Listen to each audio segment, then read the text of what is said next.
Hey, what's up, guys? I got a quick video for you to talk about an important topic that just came across one of the calls I've had with one of our clients. I thought it was relevant to just get it out in the open. Let's talk about this. This is a common question that I hear about retention. And so let's dive in. So the question came about, like, why do people drop or complete memberships, and what can we do about it as affiliate owners?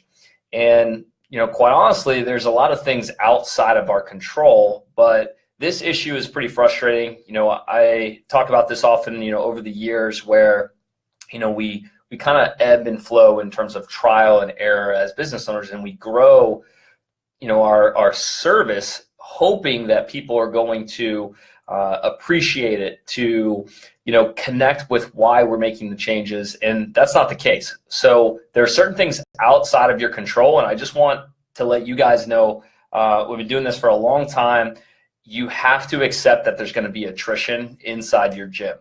And let's talk about some of the reasons why that is and what that looks like, so that maybe through this video you guys can let go and just know that that's a natural part of the gym. You don't have to worry about it. You don't have to dwell on it. And you can really separate, what natural attrition looks like and what is something within your control that you can change and measure and monitor, so that you cut down on the amount of drops or completed memberships.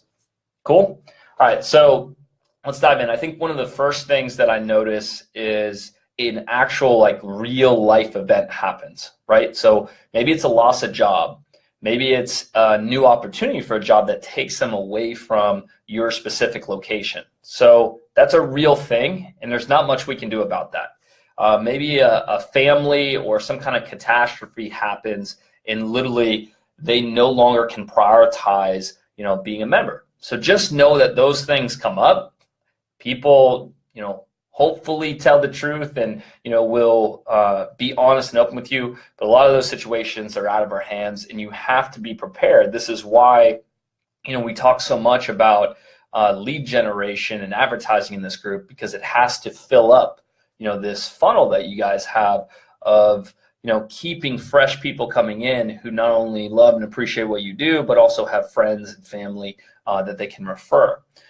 The second thing, people absolutely get distracted, right? There's this shiny object syndrome where they join, whether it's a excitement or a point in their life where they see you as an opportunity and they want to attack it. But we all know those members that go into it with a lot of energy, and then they kind of phase out and they ebb and they flow. And there's something going on within that group. So if you think of your members right now that you have, who have this little bit of shiny object and they're drifting, right? There are things that we can do.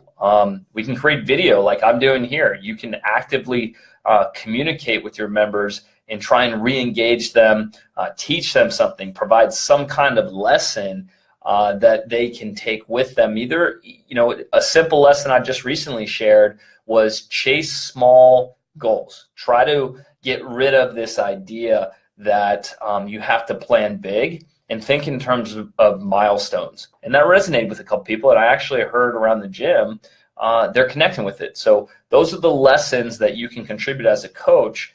And if those people aren't making it into class, you've got to come up with a creative way to do that. Email, text, video is a great option. Also, inside of your programs, there's things like testing weeks, there's level assessments. All of these things are about focusing people's attention so that you actively have them working towards something that aligns with keeping an active membership and progressing towards these goals, they need help with. All right, so life events happen. Know it. It's a natural attrition part of the gym. People get distracted. It's on us to be able to re-engage them or give them something to focus on that keeps them, inside of our membership. That's what they're paying us to do ultimately. Lastly, the service part. The thing that no one wants to point in the mirror and say, it's on me, it's the member. So you have to ask and get really good at pointing the finger at yourself and say, is there something that I could do better, right? And I think that what we can do as service providers is help people be more accountable to the program.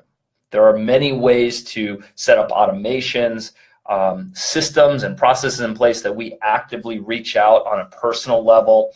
I also think from an awareness standpoint, people being aware of the services that you actually provide. There's too many gyms out there that we chat with that they don't have their services outlined and could spit them off in a 1 minute elevator speech, let alone having the coaches articulate it and the members be aware of what it is that they are paying for on a regular basis. Sure, it's classes.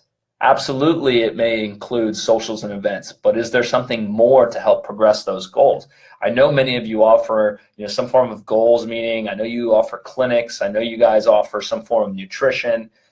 Do every single member that comes in understand that? And then as you change and evolve, do your members that have been with you 6 months, a year, 3 years, understand what improvements you've made to make them want to stay? So these are things you've got to think about from a service side.